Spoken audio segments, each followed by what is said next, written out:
teams have scored on us before, and we're just coming out to do our thing. All right, thanks. Yeah. I talked to Coach Brock maybe a day a while ago. He kind of talked about it was important for you to keep your yards per attempt up. And I mean, you're off the charts right now. How important is that to your game? I mean, is that the number that you kind of look at? Yeah, it's I don't really look at. I just look at try not to get any interceptions, and just efficiency overall. You want a high percentage, and it's what you do. Like in the rhythm of the game, I mean, some throws are more important than others, but you got to try to make them all. But is that something Brock had kind of stressed with you? Is keeping the yards per attempt? Yeah, passing efficiency has definitely been a stress point throughout the season.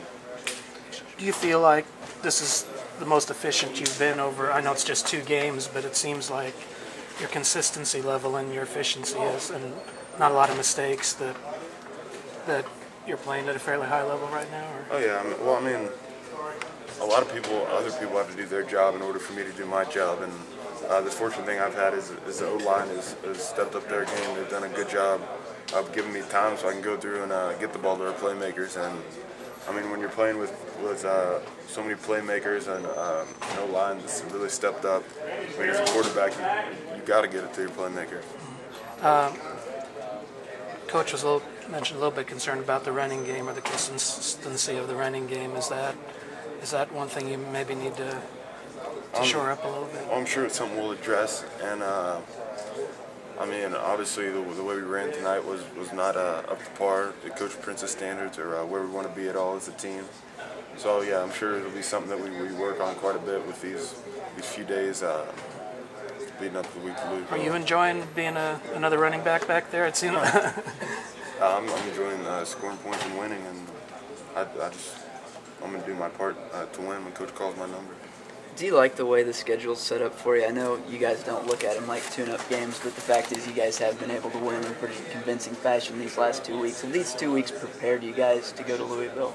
Yeah, I mean, as an offense, I can't speak for the defense, but as an offense, it's all about timing and rhythm, and we feel like when our offense gets going, it's more about us and what the other team's doing. If we're able to execute our offense, then I mean, we can do a lot of good things. So, and just kind of getting everybody on the same page. I mean, we definitely had some plays that didn't. I mean, incompletions. Obviously, that's what I'm referring to. But I mean, we just got to be able to shore those things up and make the most of each opportunity. Can you kind of compare where you guys are at right now compared to where you were last season? It was a different scenario. Last season you started with a really difficult game on the road, played well but weren't able to win. This year you're 2-0 with 2 really convincing wins. How do you compare just the overall feeling at this point? It's different. I mean, 2-0 and 1-1 are completely different. But I mean, at this point last year, we were still, I guess, trying to find ourselves as an offense. I mean, we had some playmakers, had some guys that were doing good things, but it's just a different feel. I mean, the guys we got this year and the guys we had last year. I mean, each team's its own team, and I mean, this team I feel like is doing a good job. Freeman for Heisman, can we start that? No. No. We got one more game. That's all we're worried about. Could you talk a little bit about the defense? Last week, no turnovers, and this time they get you the ball 4 times. Oh yeah, they played great. We had a great outing on defense and special teams. I mean, Coach Prince is not really to talk outside of your area, but I mean, from an offensive player standpoint, these guys came out and looked like they came ready to play. I mean, Courtney Hearn had an interception return for a touchdown. Actually had 2 interceptions overall in the game. We had block kicks for touchdowns. I mean, it's when things are clicking on all cylinders and defense and special teams are scoring points. That's great for an offense. Whenever I mean, like Coach Brock says, big plays. It's just that many little blocks and that much grinding you don't have to do. And I mean, when the defense scores, it's that many less plays that we have to do. And I mean, not saying that we don't want to run plays, but I mean, if we can score like that, we'll take it every time. Let me go back to your running a little bit. How many times are you improvising some, or were there quite a few that are they calling more, running your number more too? Yeah, they're calling a lot of them, but I mean, it's definitely a check system plays into that.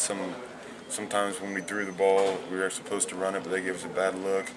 Other times we were supposed to throw it, so they gave us a look to run it. So I mean, it all depends, and I mean, like I said, when Coach calls my number, I'm do my best to get it for him. Your second touchdown, I think the 6-yarder, was that one that was a pass play that you just tucked Yeah, it? it was a pass play. They played good coverage press. Middle opened up, so I just took off. Talk about Brandon Banks and what he's done since game 1 to game 2. He's become pretty much your go-to receiver a little bit. Yeah, I mean, he's a consistent performer. I mean, when you throw him the ball, he's going to catch it. I mean, he may be small, but he'll go up and get it. And it's good to have him on my team. Receivers as a whole, with Jordy Nelson leaving, all of them have pretty much stepped up in these first 2 games. Yeah, they're doing a great job. I mean, these new junior college guys came as advertised. They're all some playmakers, and they haven't disappointed thus far. You're 6